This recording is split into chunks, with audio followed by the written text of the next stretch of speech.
Hello everyone. मैं Pradeep sir. और जैसा कि हम लोग subject basic mechanical and electrical engineering में हम लोग पढ़ रहे थे फर्स्ट चैप्टर मैकेनिकल का। इलेक्ट्रिकल का सिलेबस समाप्त हो चुका है, तो आप लोग उसको रिपीट करिए क्योंकि एग्ज़ाम आपके पास है।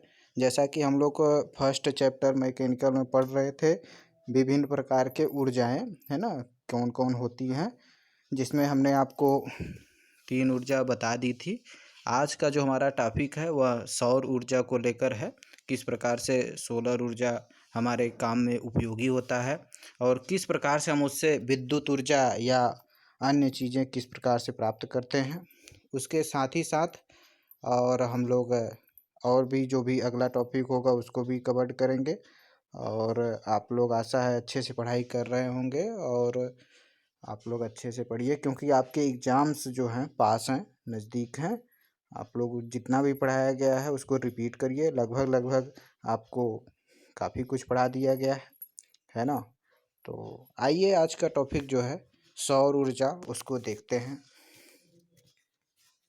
जैसा कि आप लोग जानते ही होंगे, सौर ऊर्जा का मतलब है सूर्य द्वारा प्राप्त ऊर्जा, है कि नहीं। सूर्य द्वारा जो हमें ऊर्जा, सूर्य जो है उसके द्वारा जो हमें ऊर्जा प्राप्त होती है उसे क्या कहते हैं, सौर ऊर्जा। सभी लोग जानते होंगे। किंतु इसमें क्या होता है कि सूर्य द्वारा जो हमें ऊर्जाएं है ना, सूर्य द्वारा प्राप्त ऊर्जा को हम लोग क्या कहते हैं, सौर ऊर्जा कहते हैं। जैसा कि यहाँ पे हमने लिख रखा है ना। सूर्य के जो किरण होते हैं उनके द्वारा हमको ऊष्मा ऊर्जा प्राप्त होती है, जिसको हम लोग विद्युत ऊर्जा में परिवर्तित करते हैं। तो किस प्रकार इसको करेंगे आइए देखते हैं। जैसा कि आप लोग जानते होंगे, सूर्य की जो किरणें होती हैं वो 3 × 10⁸ मीटर प्रति सेकंड की रेट से चलती हैं, गमन करती हैं, जैसा कि हमने क्लास में भी आपको बताया था।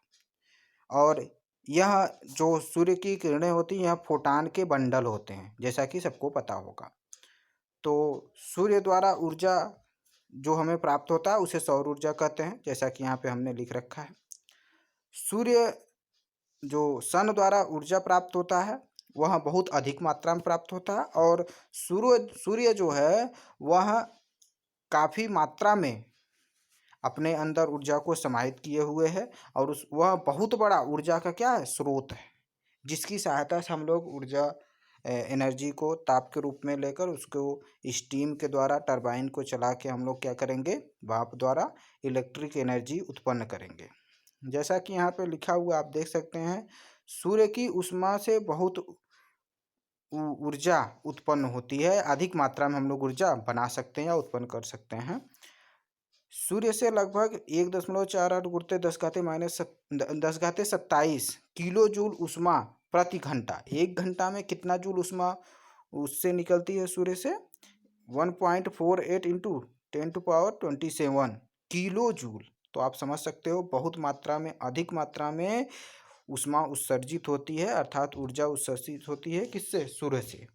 और इसके द्वारा ये जो प्रति घंटा उत्पन्न हो रही ऊर्जा ऊष्मा के रूप में, इसके द्वारा अगर हम लोग बिजली बनाएंगे तो कितना बनाएंगे, 4 × 10⁻23 किलोवाट प्रति आवर इससे बना सकते हैं, है कि नहीं। तो जैसा कि आप देख रहे हैं बहुत भारी मात्रा में इससे एनर्जी हमको प्राप्त हो सकती है।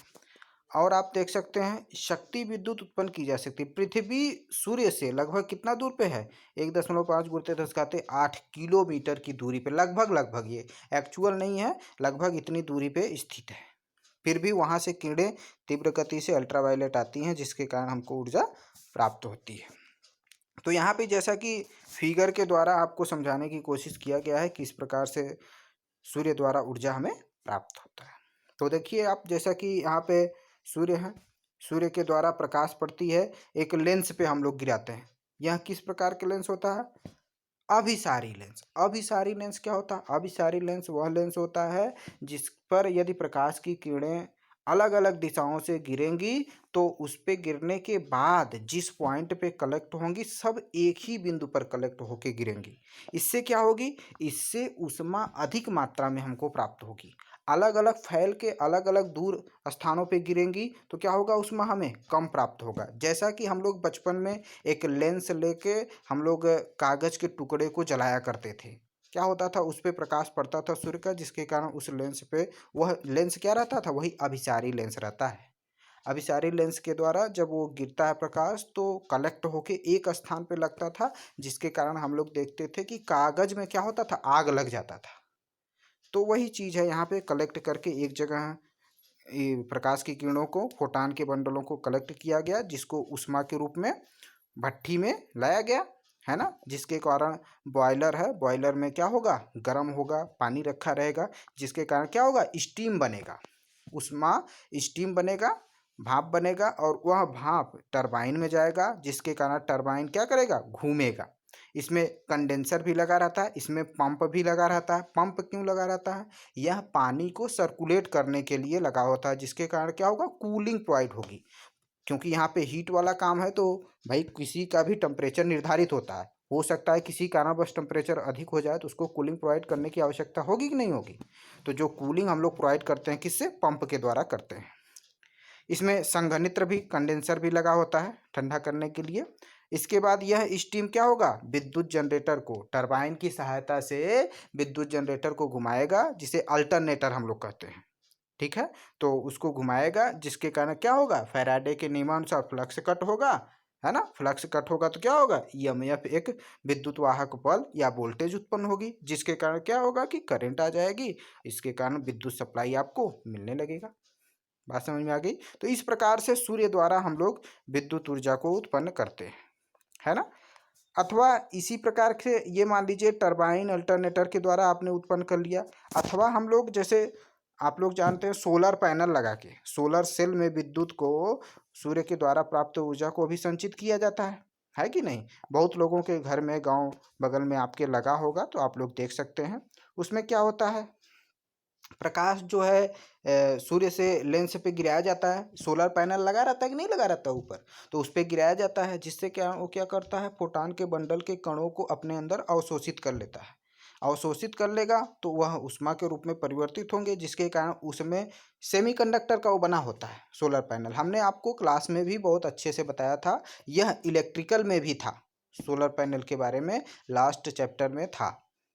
तो क्या होता है, उसमें इलेक्ट्रॉन और होल्स रहते हैं, तो उनमें जब ऊष्मा का संचार होता है फोटान के कणों के कारण, तो वो लोग गति करने लगते हैं। जैसे इलेक्ट्रॉन गति करेगा तो उसमें क्या होगा, अगर इलेक्ट्रॉन गति किया तो उसमें विद्युत धारा उत्पन्न हो जाएगी, उसके विपरीत में, जिस दिशा में गति करेगा उसके विपरीत दिशा में।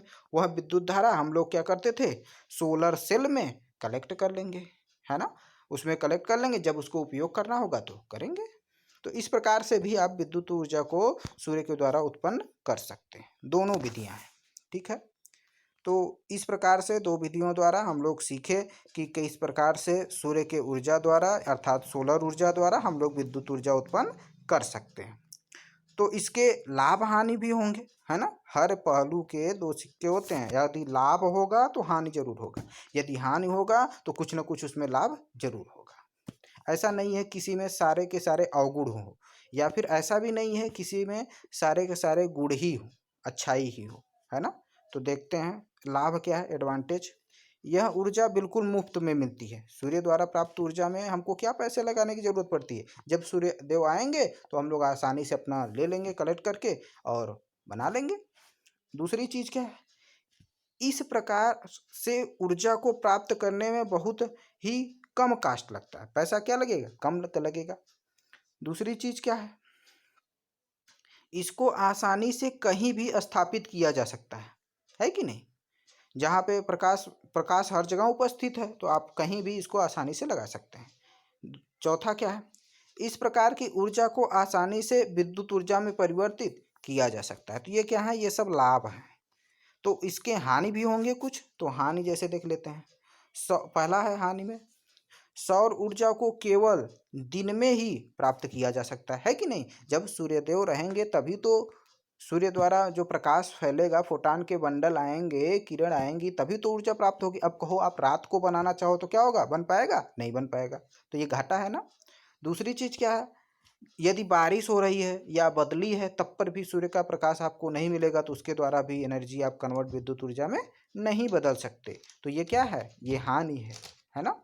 दूसरी चीज, तीसरा देख लेते हैं।